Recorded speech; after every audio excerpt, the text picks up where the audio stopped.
Ngurudoto. Nimemisi vitu vingi ikiwemo na chakula cha Ngurudoto. Mungu awabariki viongozi wameandaa chakula. Na kweli Bwana awabariki sana. Kwa sasa hivi kama alivyosema nipo hapo mkoa wa Manyara, ni hili jimbo la TRVF, mtaa mmoja unaitwa Endasaki pale Katesh. Kama ulishawahi kufika Endasaki, niko hapo. Tunamtumikia Mungu. Amen. Kwa hiyo ukifika Endasaki ukipigia unaweza ukahudumiwa. Ukala hata chakula. Amen. Ila ukija kwangu unakula chakula kilichopikwa na mimi. Maana kuna fungu limesoma ni heri wasingefanya. Kwa hiyo basi ndivyo ni mji wa Kibacha, hata tuko pale tunaendelea na maisha tukimtumikia Bwana. Na sijajua kama waliowahi kupita hapo washawahi kuja kuhudumu na Jomo. Kwenda nikawa mimi ni wa kwanza kwenye historia. Ninaweza nikawa wa kwanza eti. Basi ninamshukuru Mungu. Hii nayo inaonyesha kwamba Ngurudoto nayo inahitimisha watu. Kwa hiyo mmehitimisha. Bwana asifiwe. Mmehitimisha na mwaka kesho panapo majaliwa akiwa na Joho Onditi naye atahudumu hapa. Tunamwombea tu afanikiwe, hitimu, isiwepo changamoto yoyote ya kifedha au ya mkasa wowote. Fanikishe na yeye. Na siku ya mahafali Jumamosi aje ahudumu hapa. Kwamba hapa napo tunafanyaje? Tunahitimisha. Ngurudoto nayo inahitimisha watu. Na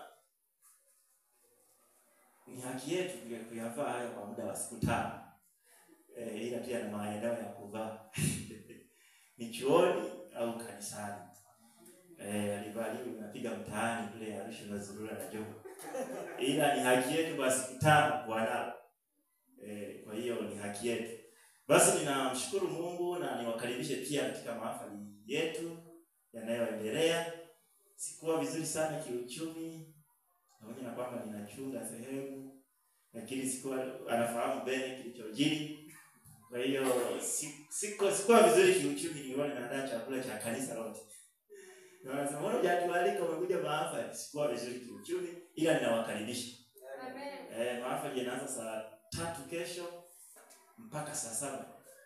Kwa hiyo unakuja umekunywa chai, mchana Bwana anajitwalia ushindi.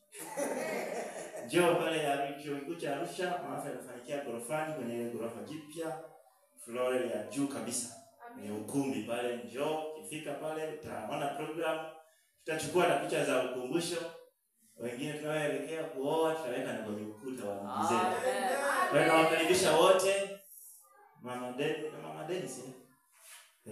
Nakukaribisha. Furahi kuwaona baadhi yenu au wote kwa pamoja kesho. Itapendeza. Nimesema chakula cha mchana Bwana anajitwalia ushindi. Amen. Anajitwalia. Siwezi jua yatakayojiri kesho. Ila njoo umekunywa chai. Bwana asifiwe. Amina. Haleluya. Amen. Karibuni, ninawakaribisha. Amina. Asante kwa kutukaribisha mchungaji wetu. Amina. Sasa kwa sababu nimekuja kuwatembelea, ninatamani tu niwatie moyo kwa neno la Mungu. Tutiane moyo kwa neno la Mungu. Mungu ametupa fursa ya kukutana tena. Niwasihi tutiane moyo kwa neno la Mungu. Na tunatiana moyo kwa neno la Mungu. Basi tulipatie tu title na lenyewe, tulipatie maada ambayo huenda ikawa itatukumbusha maneno ya Mungu. Basi tuombe. Baba yetu na Mungu wetu wa mbinguni, ninakushukuru sana kwa ajili ya fursa hii ya kukutana na wapendwa wangu washiriki wa Ngurudoto.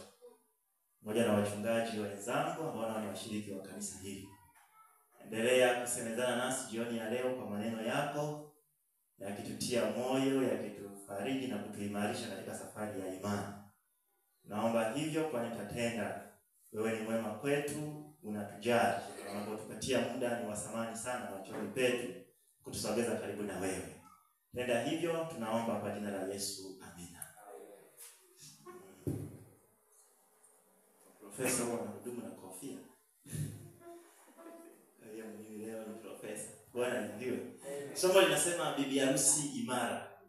Bibi harusi imara. Hilo ndilo somo la leo la kutiana moyo kwenye kutembeleana. Bibi harusi imara.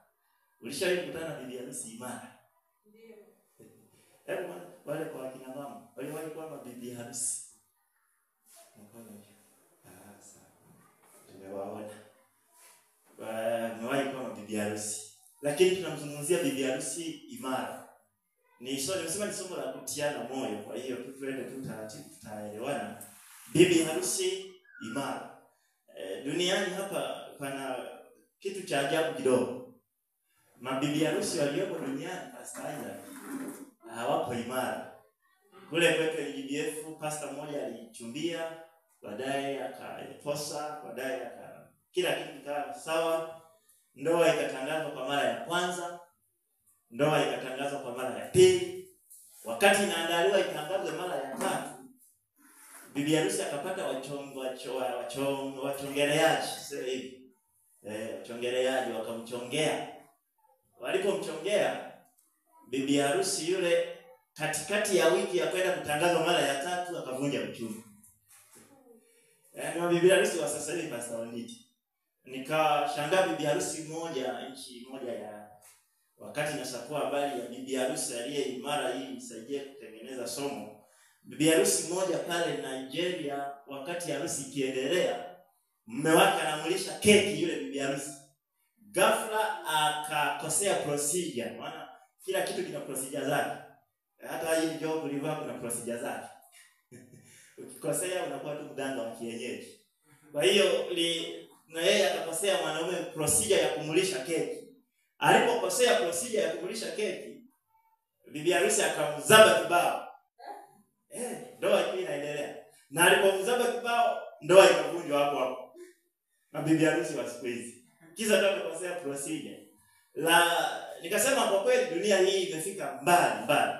India wenyewe ikanitisha kidogo. Ndoa inaendelea, maisha yanaendelea ya harusi. Wakatokea mashosti kwenda kumnong'oneza bibi harusi, anamwambia bibi harusi, sikiliza. Unaona magari haya ya kifahari yaliyopo kwenye siku yenu hii ya harusi? Unaona hivi vitu vya kifahari? Mume wako amekodisha. Na tuna wasiwasi kama amekodisha kwa pesa yake, tuna imani amekodisha kwa mkopo. Bibi harusi naye akavunja harusi saa hiyo.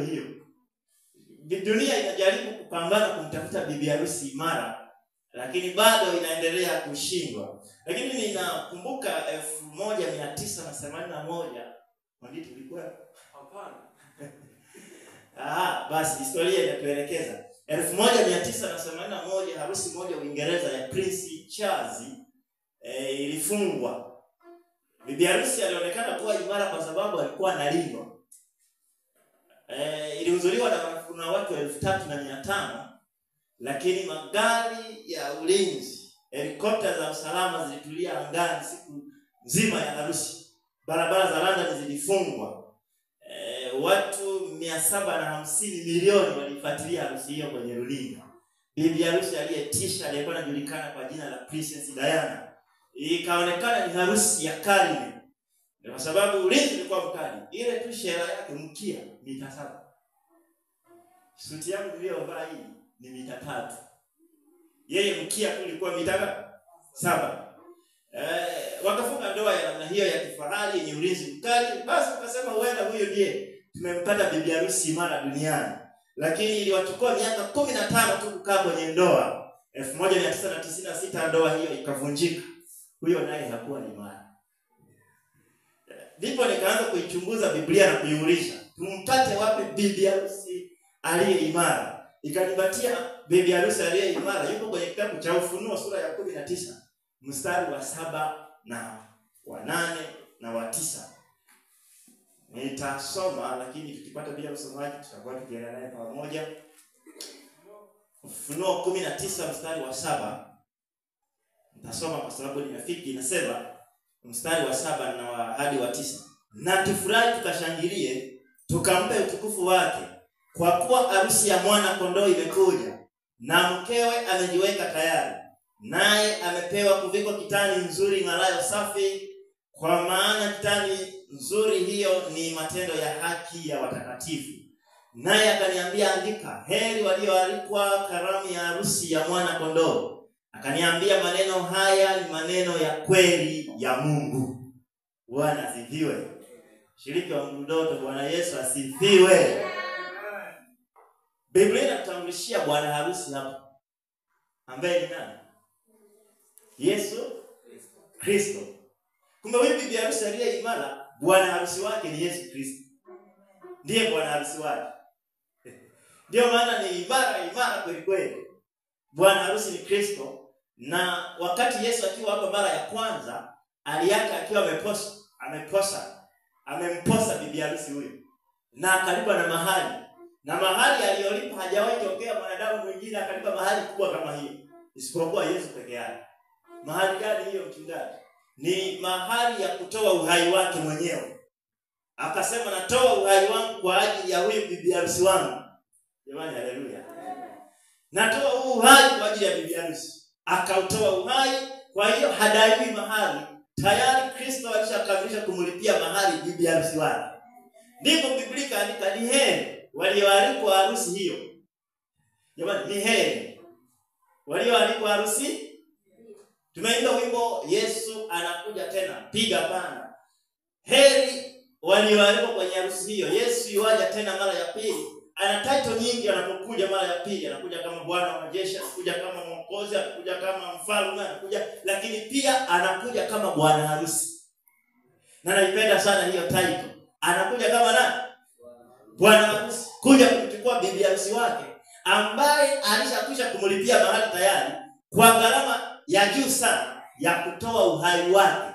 Damu zikamwagika, mwili wake ukavunjwa. Haikutosha, akaingizwa mpaka kaburini. Mahali hiyo. Halo. Nikosha mahali ya kawaida. Ndio maana kaandika heri. Na mimi nakutangazia jioni ya leo, mshiriki mwenzangu, heri walioalikwa kwenye hiyo harusi. Bwana asifiwe.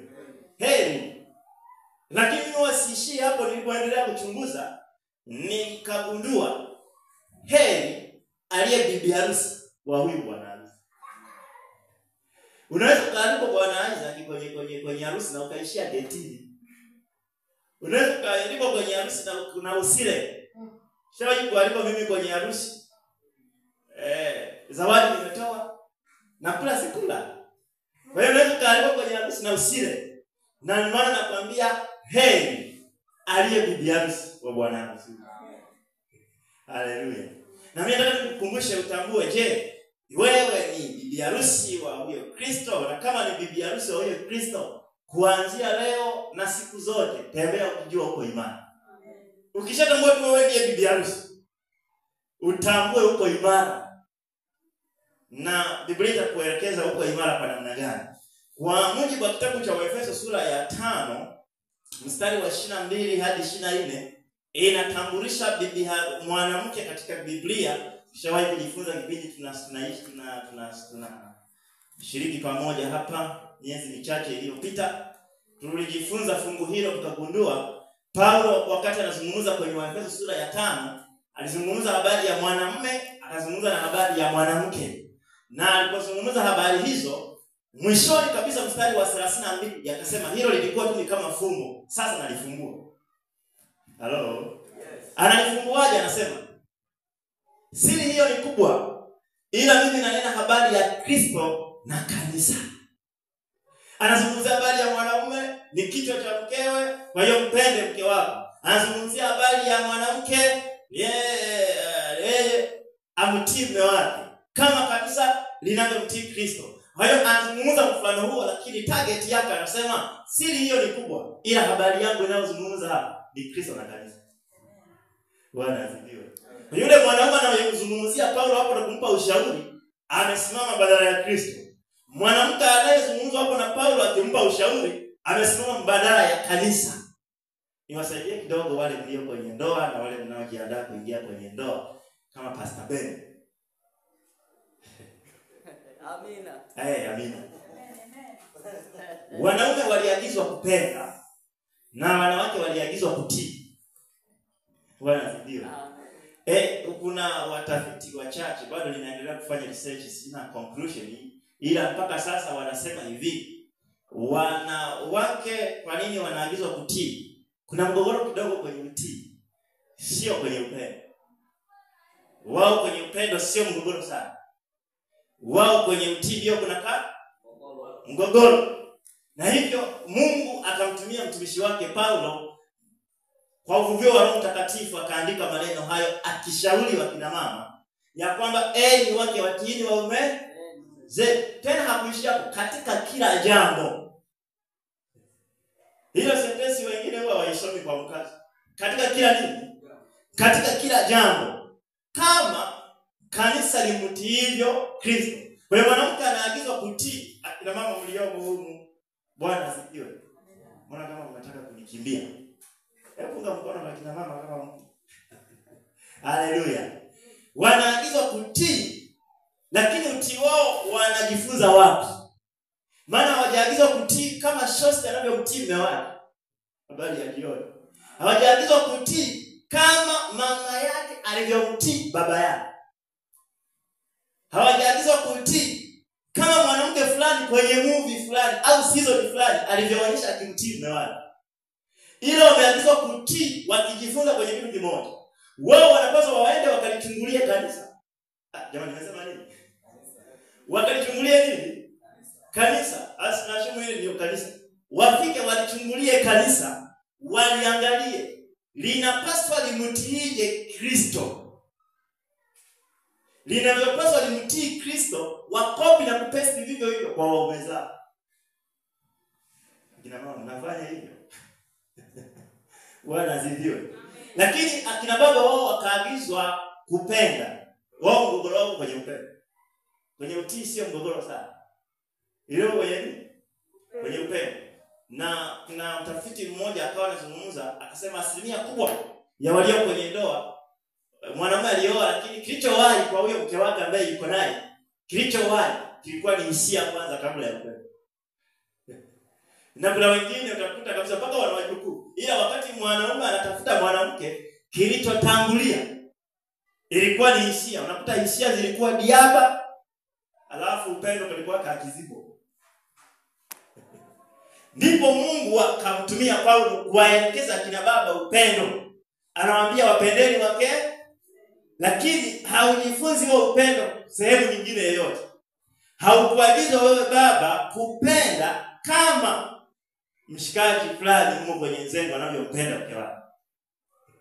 Hukuagiza kumpenda mke wako kama vile baba yako mzazi alivyokuwa anampenda mama. Wewe hukuagizwa kumpenda mke wako kama vile ulivyoona mwanaume fulani kwenye season na kwenye movie. Maana kuna watu wanajifunza style za kuishi kwenye ndoa zao kwa kuangalia movie. Na Biblia haikuagiza hivyo. Biblia ilimwagiza mwanaume aende akamwangalie Kristo. Ndio nimesema nani? Kristo, akamwangalie Kristo. Akamwangalie Kristo alivyolipenda kanisa. Halafu hivyo alivyolipenda kanisa akopi na kupesti kwa mke wake. Ndio hivyo. Changamoto kidogo. Yesu alipolipenda kanisa alifanya. Kwa mujibu wa Efeso sura ya 5 anasema alipolipenda kanisa akajitoa. Akajitoa akaja kufa kwa ajili ya kanisa. Sio lakini. Na kati ya Kristo na kanisa nani aliyekuwa amemkosea mwenzake? Kanisa. Haya, kati ya Kristo na kanisa nani aliyemtafuta mwenzake? Kristo. Hello. Aha. Yesu alikuja akatangaza msamaha hata kabla watu hawajaomba msamaha. Wapo wanacheza, wanagawana vazi hapo, wanapiga mwili wake, wanafanya kejeli za kila aina, wanatembea mate, lakini Yesu anasema Baba wasamehe. Hivyo ndivyo inavyopaswa baba aonyeshe kwa mke. Mungu aendelee kutusaidia. Haleluya. Familia za Kristo Bwana aendelee kutusaidia. Kwa hiyo anazungumza habari ya mwanamume na mwanamke, lakini anakuja anahitimisha anasema siri hiyo ni kubwa, lakini mimi nanena habari ya Kristo na nini jamani? Na kanisa. Kwa hiyo kanisa amesimama tu kama lugha ya picha, mwanamke amesimama kama lugha ya picha akiwakilisha kanisa. Na huku tumekuja tukaona kwenye kitabu cha Ufunuo 19 habari ya bibi harusi. Bibi harusi siku zote kwenye Kiswahili kizuri, hata kwenye kamusi ya Kiswahili, ni mtu wa jinsia ya kike anayeandaliwa kwa ajili ya ndoa. Maana dunia sasa hivi na vitu vya ajabu. Iwahi kushuhudiwa harusi, bwana harusi ni mwanaume, bibi harusi ni mwanaume. Halo. Hiyo ndio dunia ya sasa. Na hiyo afadhali. Siku moja iliwahi kurushwa clip fulani kwenye group la chuo. Bwana harusi ni mwanaume, bibi harusi ni mbwa. Tena kwa anayefundisha ni askofu kabisa wa kanisa fulani. Yuko mbele anafundisha harusi ya namna hiyo. Bwana harusi ni binadamu wa jinsia ya kiume, bibi harusi ni mbwa. Ni mbwa. Anafundisha ndoa. Na anafika kabisa kwenye viapo. Mwanaume mwenye akili timamu anasema ninakupa ahadi yangu, mbwa. Anamwambia nakupa nini? Natamka ahadi yangu. Nikashangaa sana. Lakini humu kwenye simu yangu kuna clip pia ilirusha kwenye group letu la darasa. Mwanaume ndiye bwana harusi. Lakini bibi harusi leo tukimaliza ibada unaweza kunifuata nikakuonyesha. Bibi harusi ni nguruwe. Amesafishwa vizuri kabisa, ngozi inang'aa nguruwe ya kizungu. Anang'aa vizuri. Amevimba na pete kwenye mkoa kwenye ile ligugula mbele. Alafu na kihereni fulani kwenye pua. Nguruwe. Na mwanaume anaapa na pembeni kuna kiongozi mkubwa kabisa wa dini kanisani. Ndiyo dunia tulionayo sasa hivi. Ndio maana nikasema tusiishie tu kwenye walioalikwa harusi.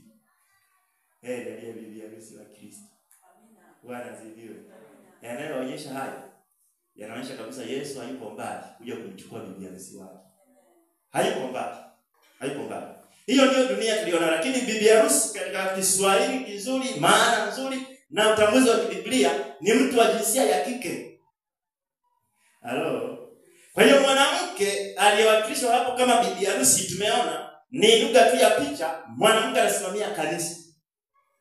Kwa hiyo bibi harusi wa Kristo ni kanisa. Na kanisa sio jengo, kanisa ni watu. Bwana asifiwe. Ni kanisa gani hilo? Ufunuo 12. Ufunuo 12 mstari wa kwanza. Nakumbushe tena, tunakumbushana tuko kwenye kutiana moyo. Anasema na ishara kuu ilionekana mbinguni, mwanamke aliyevikwa jua na mwezi ulikuwa chini ya miguu yake. Na juu ya kichwa chake taji ya nyota 12, naye alikuwa ana mimba. Akilia hali ana utungu na kuumwa katika kuzaa. Ikaonekana ishara nyingine mbinguni, na tazama joka kubwa jekundu. Alikuwa na vichwa 7 na pembe 10, na juu ya vichwa vyake vilemba 7. Na mkia wake wakokota serusi ya nyota za mbinguni. Achana huyo joka anafunuliwa kwenye mstari wa 7 hadi 11 ni shetani na ibilisi. Tushughulike na huyu mwanamke. Mwanamke aliyevikwa jua. Halo. Mwanamke aliyevikwa nini? Jua. Lakini huyu mwanamke alionekana na mimba. Sasa huyu mwanamke ni lugha tu ya picha, sio mwanamke halisi, ni kanisa. Jamani ni nini? Kanisa. Kiunabii mwanamke ni kanisa. Lakini ili umuelewe ni kanisa gani, tushughulike na mimba kwanza kabla ya mengine. Bwana asifiwe. Alionekana na nini? Ana mimba. Mimba hii alitolea wapi? Kitabu cha Mwanzo sura ya 3:15. Mwanzo sura ya 3 mstari wa 15 tunashughulika na mimba yake. Tukisha ibaini mimba tutambaini huyo mwanamke ni nani. Alafu kisha jitambua ni wewe. Mtambue kuanzia leo uko imara. Haleluya. Mwanzo sura ya 3:15 Biblia inasomeka maneno yafuatayo. Nami nitaweka uadui kati yako na huyo mwanamke, na kati ya uzao wako na uzao wake. Huo utakuponda kichwa na wewe utamponda kisigino. Huyo anayezungumza hapa alikuwa ni Mungu. Anazungumza na joka. Na tumesema Ufunuo 12 mstari wa 7 mpaka 11 joka ni shetani na ibilisi. Anamwambia sikiliza wewe joka, yaani shetani, tangu sasa ninaweka uadui kati ya wewe joka na mwanamke. Na wengi wakisoma mwanamke wanakimbilia Eva. Halo. Wanakimbilia na Eva. Kwa Mungu anamwambia naweka uadui kati ya wewe joka shetani na huyu mwanamke Eva. Hapana, haikuwa anamaanisha hivyo. Mungu alikuwa anamwambia joka, ninaweka uadui kati ya wewe joka, yaani shetani, na mwanamke, yaani kanisa. Na kipindi hicho kanisa lilikuwa na wahubiri wawili. Ambaye ni nani na nani? Adam na nani jamani? Na Eva. Kwa hiyo Mungu Mungu akaweka uadui kati ya shetani na kanisa. Ugomvi wa hili kanisa, maana tunaenda kwenye hapo kwenye kipengele cha nyuma tuligundua ni kanisa gani. Ugomvi wa shetani na hili kanisa haujaanza jana wala juzi. Umeanza tangu bustani ya Eden. Na huo ugomvi ulitangazwa na Mungu mwenyewe. Halina urafiki. Hilo kanisa, huyo mwanamke anayezungumzwa hapa ambao ni kanisa, halina urafiki na shetani tangu Eden. Lina uadui na shetani. Na wewe tukishajisajili amwe member ndani ya hilo kanisa, wewe ni adui wa shetani. Bwana asifiwe. Unakuwa adui wa nani? Wa shetani. Mwanamke huyo tumesema alikuwa anaambiwa naweka uadui kati ya wewe shetani na huyo mwanamke. Nimesema ni kanisa. Utagunduaje ni kanisa? Adam na Eva baadaye walizaliana. Ndivyo. Wakapata kizazi, wakazaa watoto wakaendelea, baadaye wakawa watu wengi duniani. Lakini wakengeuka mbele za Bwana. Walipokengeuka, dunia hii ikaharibiwa kwa gharika. Nakumbuka masomaji ya Biblia wenzangu. Ikaharibiwa kwa nini? Kwa gharika. Na watu wangapi waliopona? 8. Familia ya nani?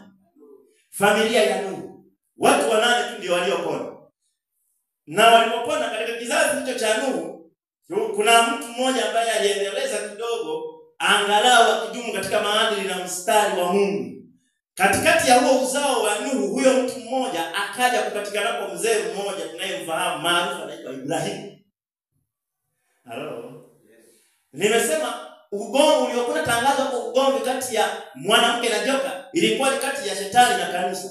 Na kanisa likaendelea kusafiri hata baada ya gharika. Kanisa likaendelea kusafiri. Likafika mpaka kipindi cha Ibrahimu. Bado kanisa linasafiri. Lakini tangu bustani ya Eden ilipotangaziwa, ninaweka uadui kati ya wewe joka na mwanamke, na kati ya uzao wako na uzao wa huyo mwanamke.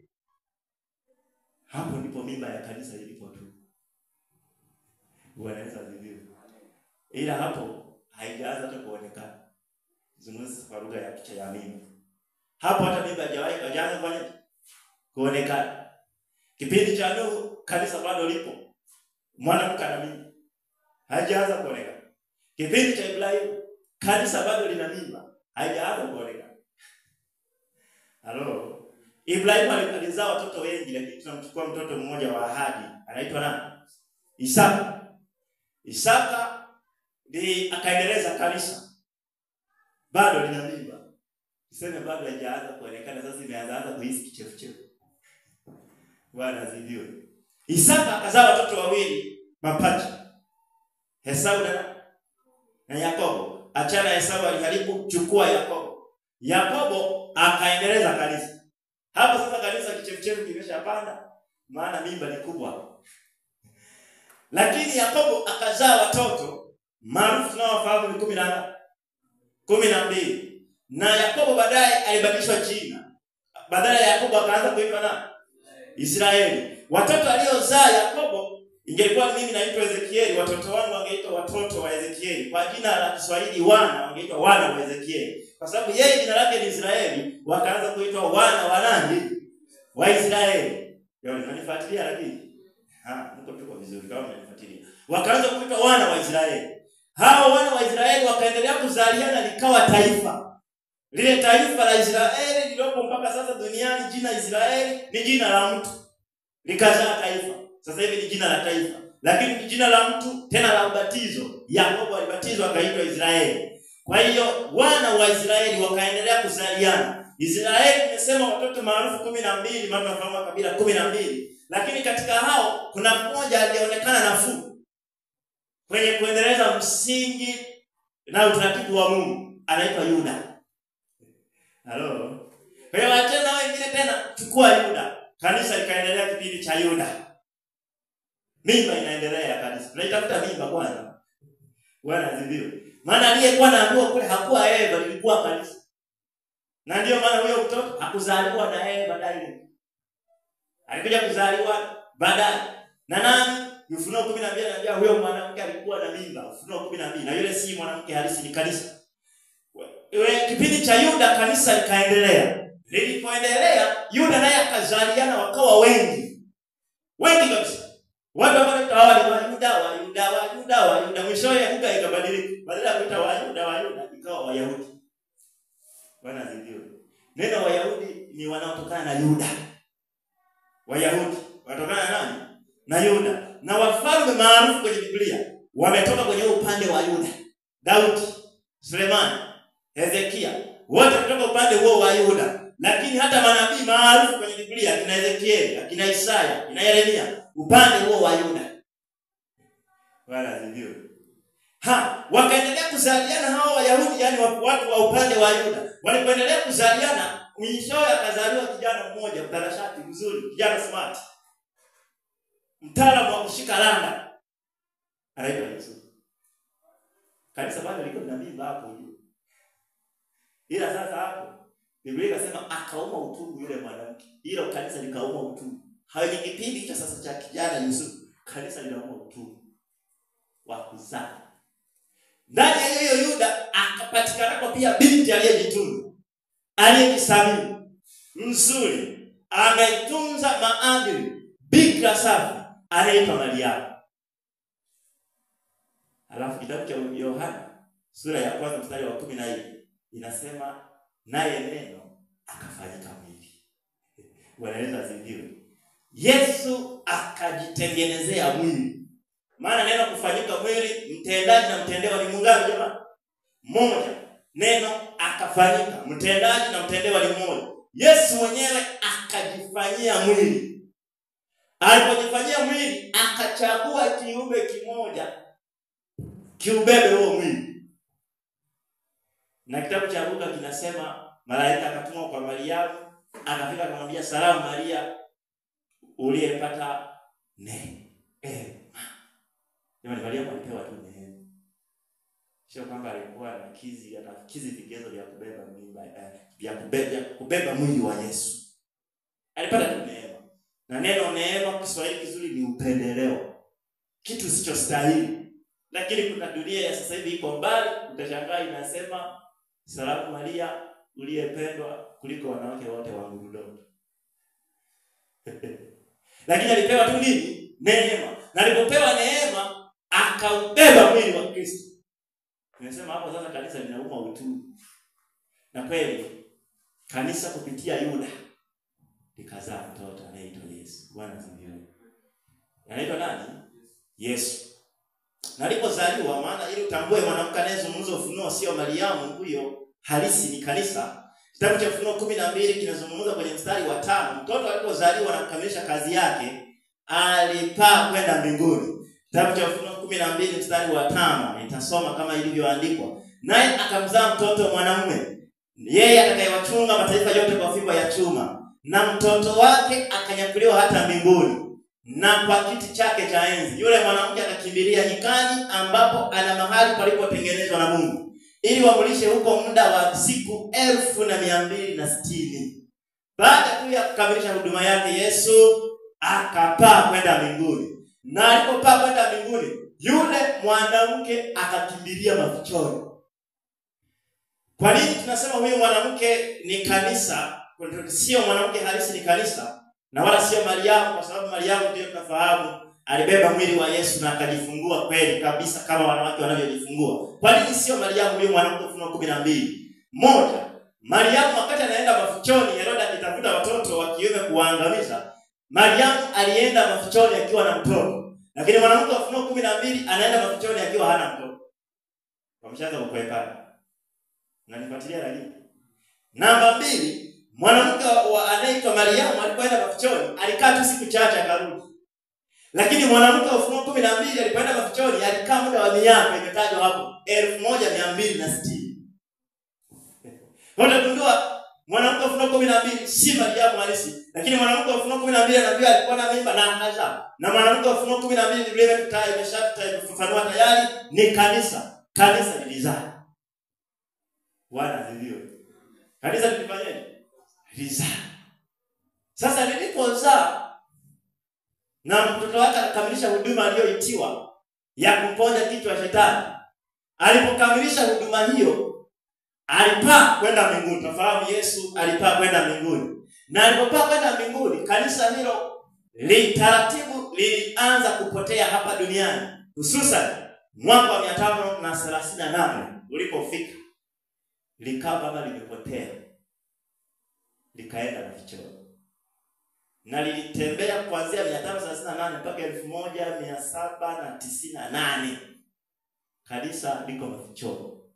Ndio hizo siku 1260 lilienda mafichoni. Kwa sababu gani?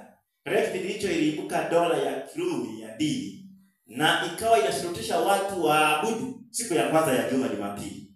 Yeyote anayeabudu kinyume na hapo ni kuuawa, ni kupelekwa gerezani. Yaani mateso yakaanza, Biblia zikaanza kukataliwa, ikaitwa ni kipindi cha zama za giza, maana Biblia ni taa ikazimwa. Mapokeo yakaanza kuenea duniani. Ukiibuka tu wewe unajifanya ni gangali, unatamani kuenda kinyume nao, wanakuua, wanakupeleka gerezani, wanakufungulia mateso. Moyo mateso yakaendelea, kanisa likaonekana limepotea. Niwahi kukutana na mzee mmoja ananiambia, kanisa la kwanza hapa duniani ni Roman Catholic. Hapo mzee wa miaka anakaribia 100. Mimi ni kitukuu chake. Sema ni Roman. Nikasema nisimkatalie sana mpaka nimueleweshe maajabu ya siku 1260. Maana siku 1200, miaka 1260 kanisa lilikuwa likikoroma duniani ni arasi pekee yake. Limeshika serikali, limeshika dini. Mwingine likoroma ni kikwazo, ni kipigo, ni kuuawa, ni kuteswa. Kwa hiyo ilikaonekana kana kwamba dunia nzima lipo hivi. Lakini kanisa la Mungu lilikuwa tu mafichoni.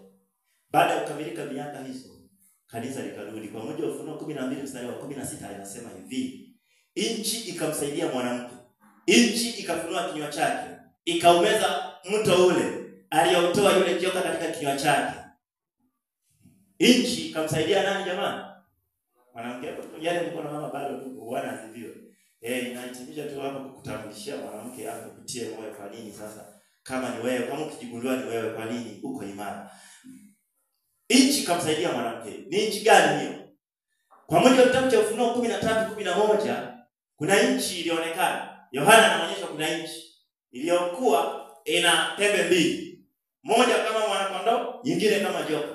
Na kwa sababu niko tuna kwa ufupi, nchi hiyo kwa sasa hivi ni nchi ya Marekani. Wakristo wakati mateso yanaendelea walikimbilia sehemu iliyokuwa haina watu. Wakaenda kule mafichoni, wakajificha. Miaka 1260 imekamilika. Kiongozi wa Rumi, askofu, amekamatwa, amewekwa gerezani na amekufa. Ikatangaza kana kwamba upapa umeisha. Ile nchi ikaibuka sasa baba. Sisi tulikuwa tumejificha huko. Ikaitwa nchi ya Kiprotestanti. Na ilipoibuka vuguvugu likaanza hapo kumrudisha mwanamke. Nchi ikamsaidia mwanamke. Bwana asifiwe. Baada ya hapo mwaka 1798 1800 ilipofika, ndipo harakati za wana matengenezo kwa kasi zikaibuka. Na katika kipindi hicho ilipokaribia 1840 hapo akaibuka kijana mmoja anayempenda Mungu, anayechunguza maandiko, William Miller. Hapo kwenye nchi Marekani akaanza kusoma Biblia, kitabu cha Danieli sura ya 8 mstari wa 14. Akasema kuna ujio wa Yesu mara ya pili. Na alipochunguza akatoa hitimisho la haraka. Yesu anakuja 1844 tarehe 22 mwezi wa 10. Na wakapatikana wafuasi wengine wengi, akiwemo na James White, jana aliyempenda Yesu. Akiwemo na binti aliyempenda Yesu anaitwa Ellen White. Wakapatikana na wengine. Ulikaendelea kuvuku na ujio wa Yesu mara ya pili tarehe 22 mwezi wa 10 1840. Na ilipofika hiyo tarehe Yesu hakuja. Halo. Maana Biblia inasema hakuna mtu anayejua saa wala siku wala tarehe wala mwaka atakao kuja mwana wa, ila ujio wake ni hakika. Bwana asifiwe. Ujio wake ni hakika, lakini hakuna anayejua siku. Wao wakaweka siku. Yesu hakuja. Na alikuwa amechanganya mafaili. Kwa sababu Yesu hakuja, wengine wakakata tamaa. Hapo kwenye nchi, nchi ikamsaidia mwanamke kurudi. Na mwanamke tunazungumzia kanisa. Na hichi nimeshasema ni Marekani. Baada ya hapo watu wamekata tamaa. Wakapatikana watu wa kurudi tena tuyachunguze maandiko upya. Kuna shida gani? Tumekosea wapi? Wakaanza kutiana moyo wayachunguze maandiko. Wakati wanatiana moyo wayachunguze maandiko, Mungu hawezi kuacha watu watembee gizani. Ndipo akaanza kumpatia maono binti mpenda Mungu, Ellen White. Hello. Miongoni mwa maono makini aliyoyaona ni sanduku la agano kwenye hekalu la mbinguni. Na sanduku la agano kwenye patakatifu wa mbinguni alipoliona, akaona ndani yake kuna zile mbao mbili za amri 10 zilizobeba amri 10 za cha ajabu cha pekee kilichokuja kuwarudisha kuchunguza maandiko kwa kina. Amri ya 4 inayosema ikumbuke siku ya nini jamani? Siku ya Sabato. Akaona imezungushiwa kitu fulani, halafu inaonyeshwa kwa kung'aa kuliko zingine. Anasema hiki ni kitu gani? Wakarudi kuchunguza maandiko. Hatimaye mwanamke kanisa akarudi. Na liliporudi likatambulika kwa jina lifuatalo, Ufunuo 12 mstari wa 17. Joka akamkasirikia yule mwanamke, akaenda zake afanye vita juu ya wazao wake waliosalia, wazishikao amri za Mungu na kuwa na ushuhuda wa Yesu. Naye akasimama juu ya mchanga wa bahari. Halo.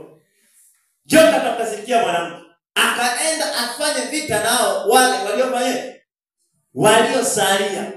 Kumbe waliporudi wakatambulika kwa jina la masalio. Kwa nini wamesalia? Kipindi hicho cha miaka 1260 watu waliuawa, mateso yaliendelea. Kana kwamba watu walionekana kama kanisa limefutiliwa kabisa, lakini halikufutiliwa kabisa vikaisha. Wapo waliobaki. Kwa hiyo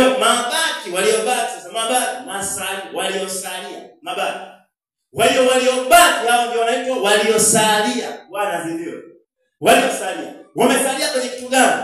Wamesalia wakingoja ujio wa Yesu mara ya ngapi? Maana wale watu wa kwanza walikuwa wanatangaza habari ya ujio wa Yesu mara ya pili kwa mwaka wa 1844, Oktoba 22. Kwa hiyo walikuwa wanatangaza habari za ujio, wengine wakakata tamaa, lakini wapo waliosalia wakingoja ujio wa Yesu mara ya pili. Ndio maana ya neno Adventist. Bwana asifiwe.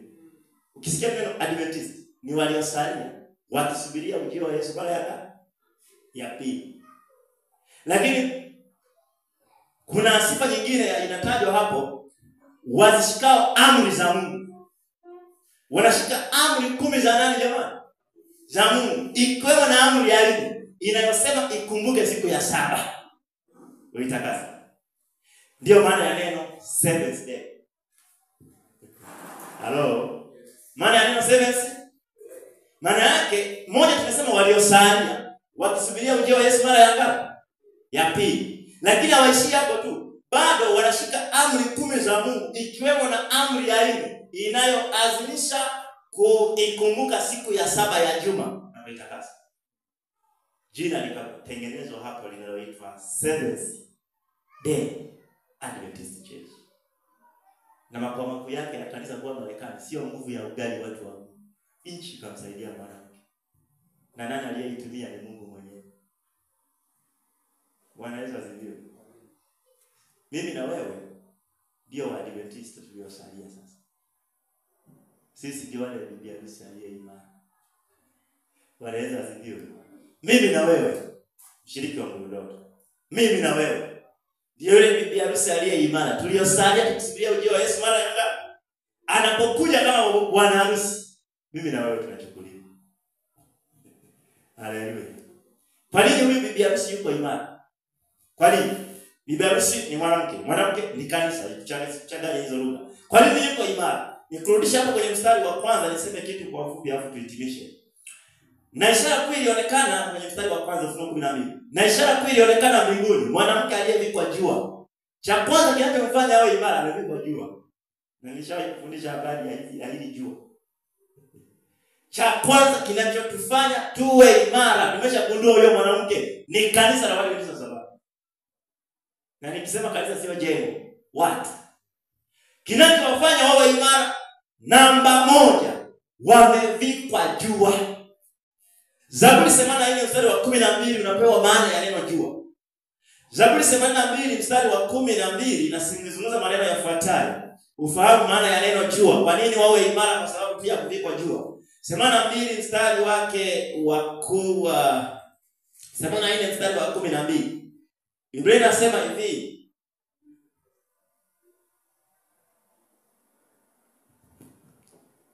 Zaburi 84 nione kama ni 12. Mstari wa 11. 84:11.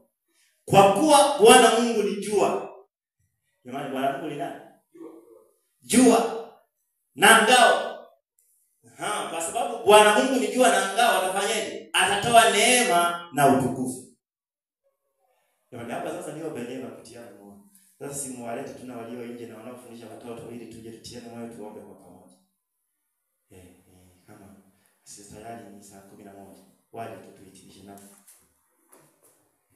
Walimu watoto wote walio nje tunawaomba tu waje ndani tuhitimishe. Tunatamani Yesu anapokuja kama bwana harusi.